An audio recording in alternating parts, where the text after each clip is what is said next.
Welcome to Real Talk. I am your host, Jasveer Kaur Rababan. It's my pleasure to be here holding this space for you every week. This is your space to ask the questions, those things that you might find difficult to talk about in other spaces, or you've been too hesitant or afraid to ask other people. This is the space that we want you to ask those questions. Send us your questions, your concerns to info@yogiofsound.com, and let this be a space to address those conversations and those topics and have real talk. Please join me in welcoming our wonderful guest, Yogi of Sound, Professor Surinder Singh. Satkartar. Satkartar Yogi Ji. Thank you for joining us on Real Talk. Thank you. Thank you. We've been having some wonderful feedback from all of our viewers in the email, and everybody's appreciating the conversations. There's new connections being made, and lots more questions coming in as well. So I hope that you're ready to answer a ton of questions for us.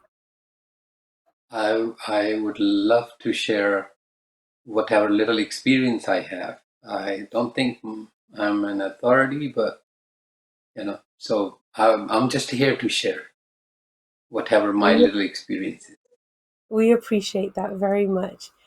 And what we're going to begin with is one of the questions that's coming from our viewers is, can Sikhi be inherited?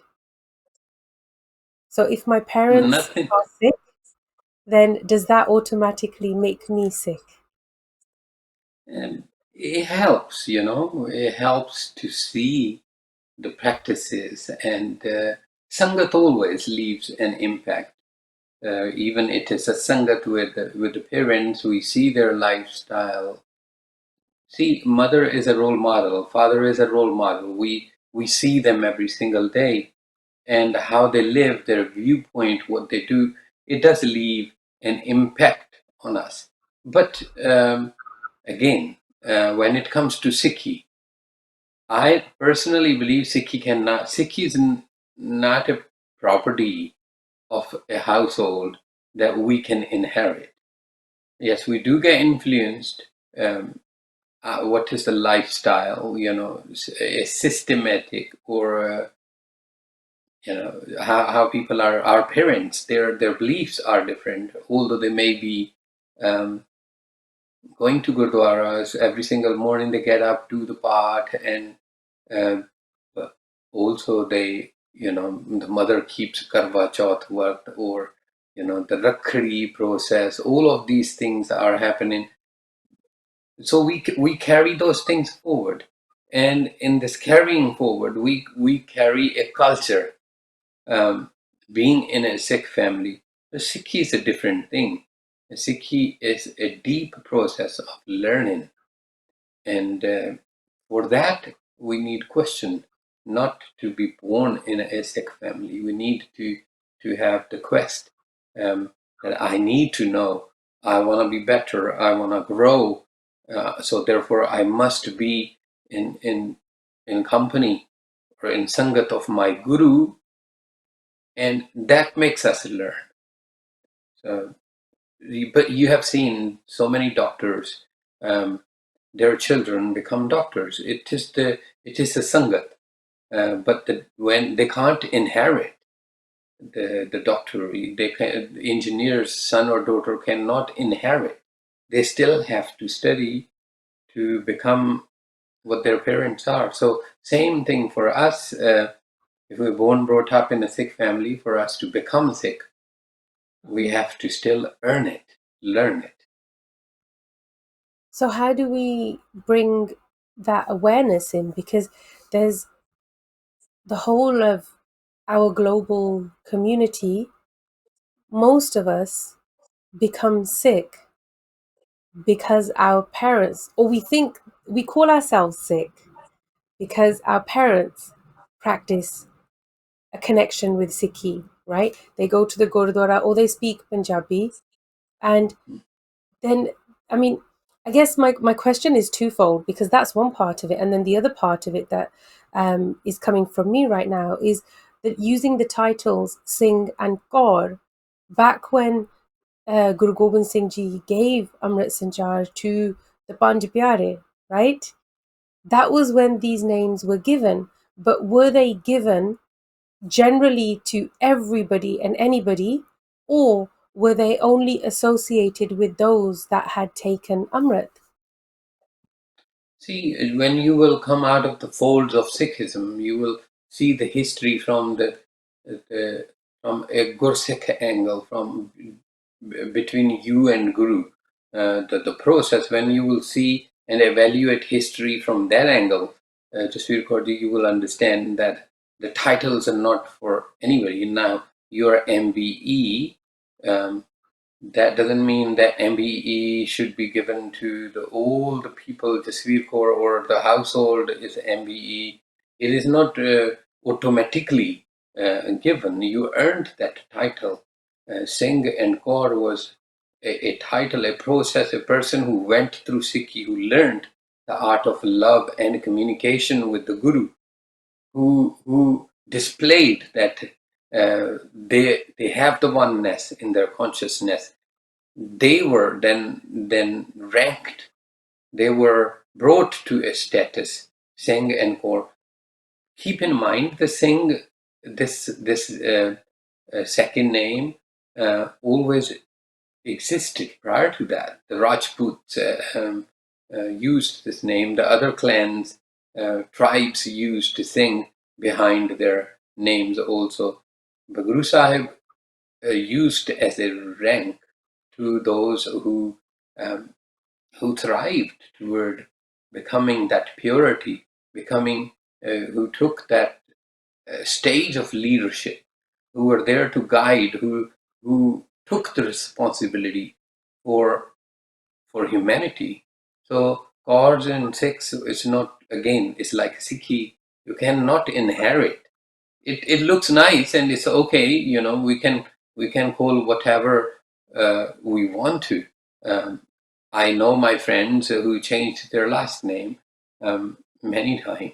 uh, Yourself also, you are using as your legal name on your passport license, just we've got Rababan, and you're entitled to. That's how you remind yourself that you have to serve Guru Nanak's mission with the Rabab on the road of Gurmat Sangeet. And Singh and Kaur is the same thing. There's a two ways. One is when Guru endorsed that. Um, you can call Captain Jasveer Kaur Rababan if you want to. You can use Brigadier, but that doesn't make you anything in the military or in armed forces. Within the Sikhs too, the Singh and Kaur coming in from Guru Gobind Singh Maharaj, that is a title given. That is a very special endorsement. That is where your status changes from something to something very beautiful. But we take things grantedly and we inherit this name. So they become family names rather than the name given by the Guru. So, what did it take to earn these names? What value did they have before when they were introduced into this space of Sikhi? They took the head. When Guru said, "My beloved Sikhs, the people who seek on the marg, on the path of Guru Nanak's ideology, who came here to learn from Guru Nanak the art of love. Today I require your head." Those who were still existing, who had conflict between the connection, they remained, still stayed there and didn't get up. But the five did on the five calls. And this is how Guru have shown it to us, that we, in love, we give everything. Everything. Head shouldn't be a question. And it was a challenge of existence. It was challenge to a seeker, a challenge of an ego and existence. And few, only five passed, and they were called things. That was the endorsement. That's where status from Chand or Das or other names changed, and they were the leaders of what I call the jungle of life. They were the kings, Mhm. and that's So, how Guru endorsed it. so when was the name Kaur given? Because the Panj Pyare were all Singh. None of them were Kaur. So when and how did that begin?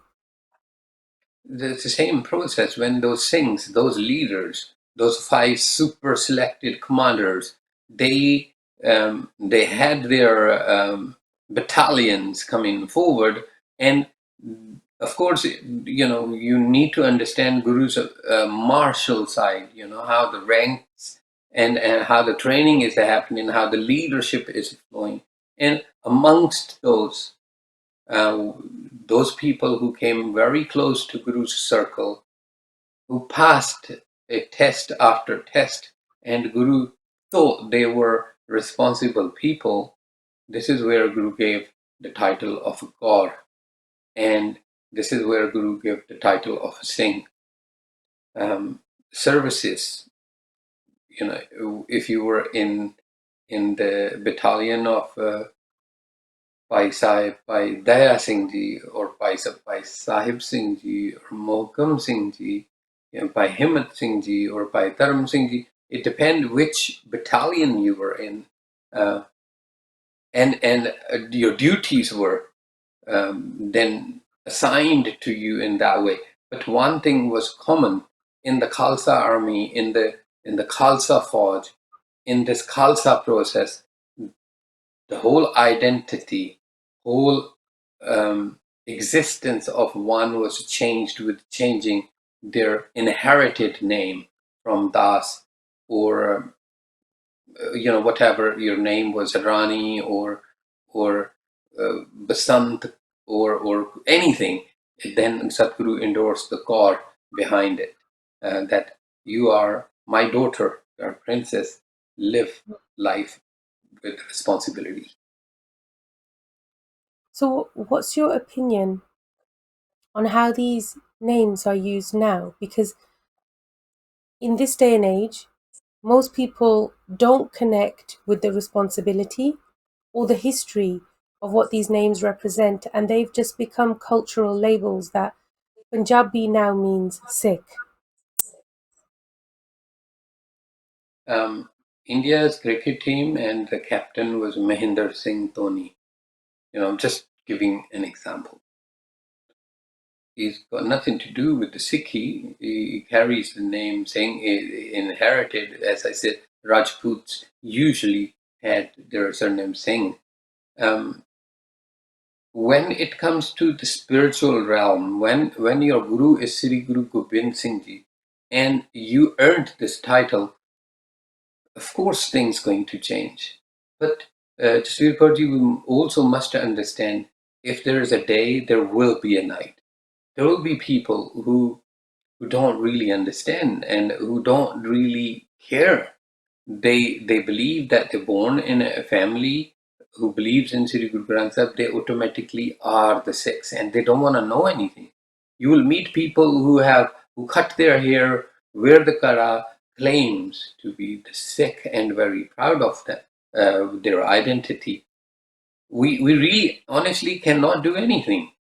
Um, what can they do to make the change in their life? The question should be how people should grow. How should people take a step forward toward oneness and getting out of these dualities, this a fog of a false existence, socially, tribally, family-wise, and who we are and we're not, and walk on the path of humanity. So it's a difficulty there.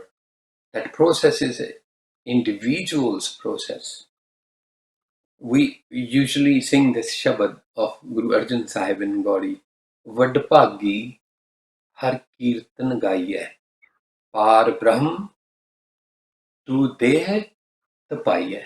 That those are lucky you get chosen for the task. to become the Kirtan, to become one, to walk on the marg, to walk on the path given by Guru Sahib. We, we all think that we fell in love. We all think we know about love. We all think we are happy and we are in a bliss. We all think that way. But that's not the ultimate truth.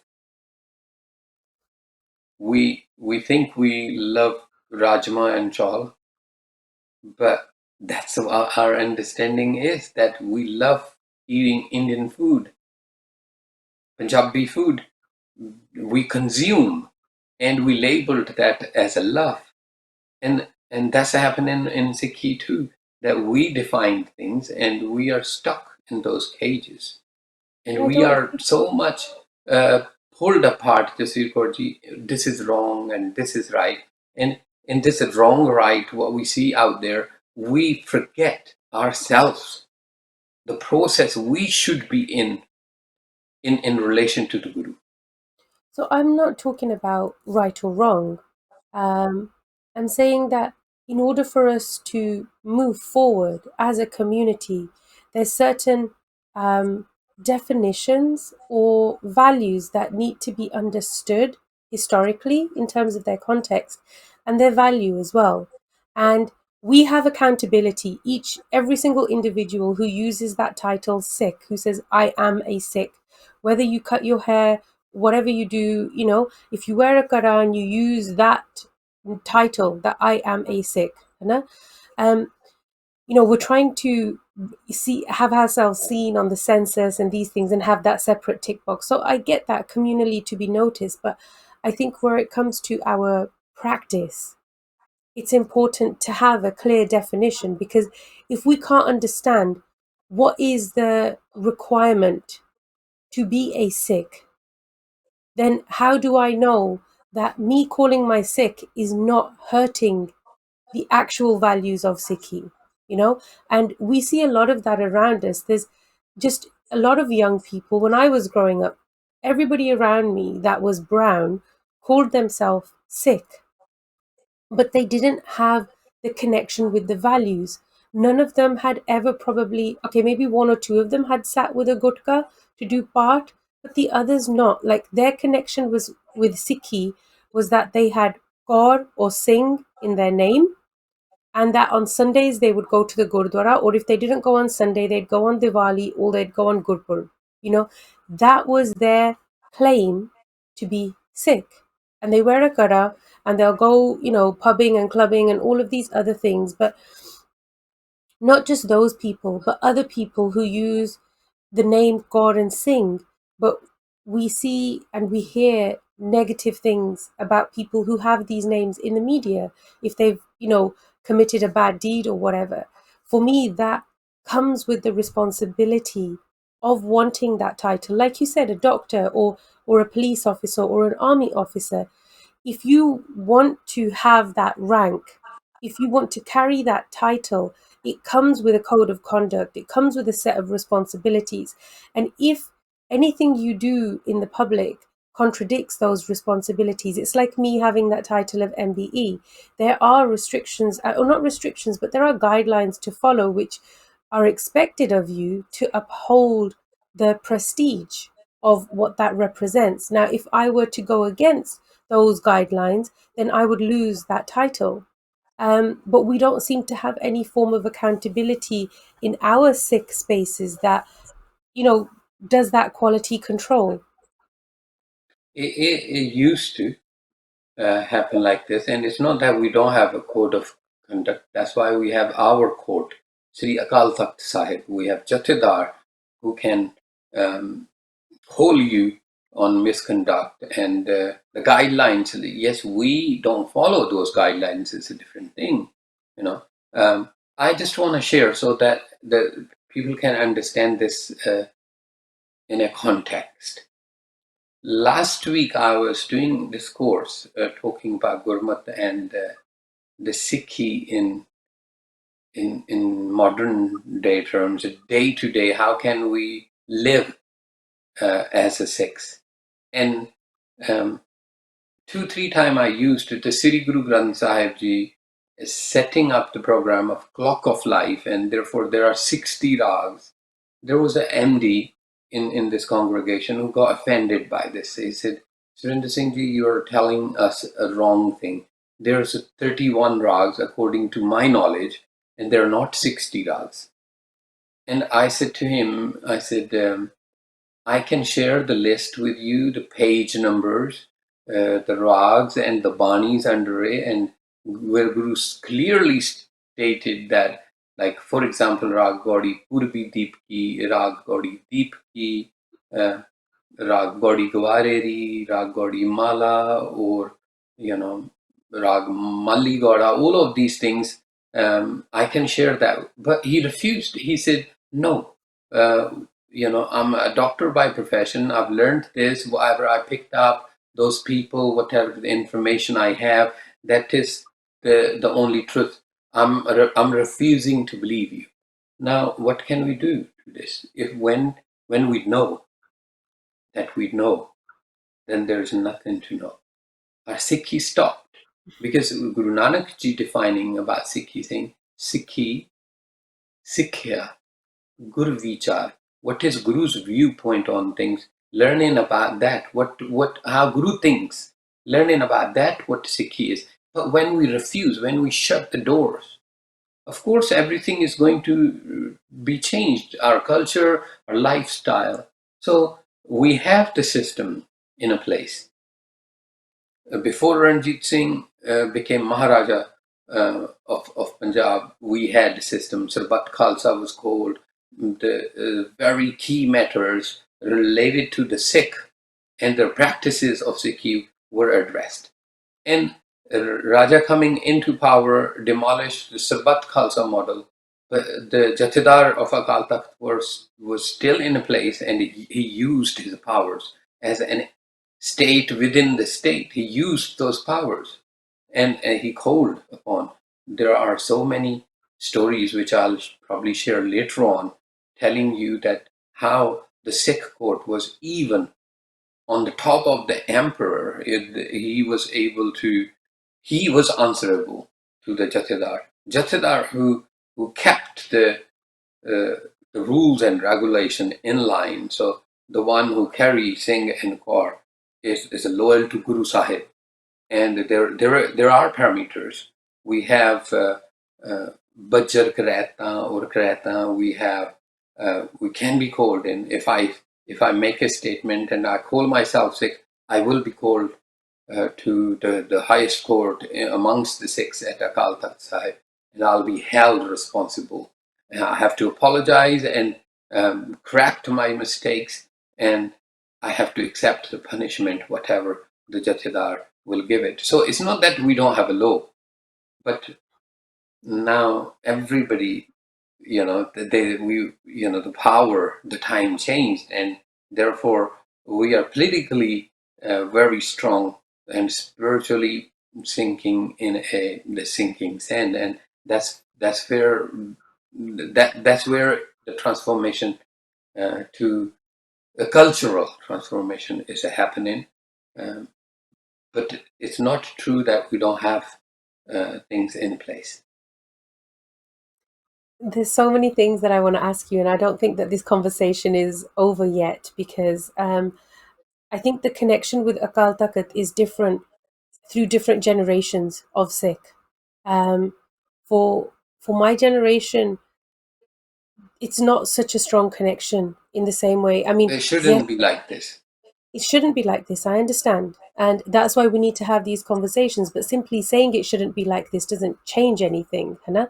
So the more that we can discuss this and help to bridge that understanding, that's what we need to do because I've never seen Akal Takht come forward for matters that are important to me as a young person who's born and brought up in England. I don't see how things are moderated or how that quality is measured. In an idealistic way, yes, it exists and it holds that stature and that place. But I'd love to discuss this more in our next episode. We have run out of time, but this conversation was incredible and I can't wait to continue this next week. So I thank you, Yogi Ji, for being on today's show, and I'm looking forward to carrying on the conversation next week. Sat Kartal.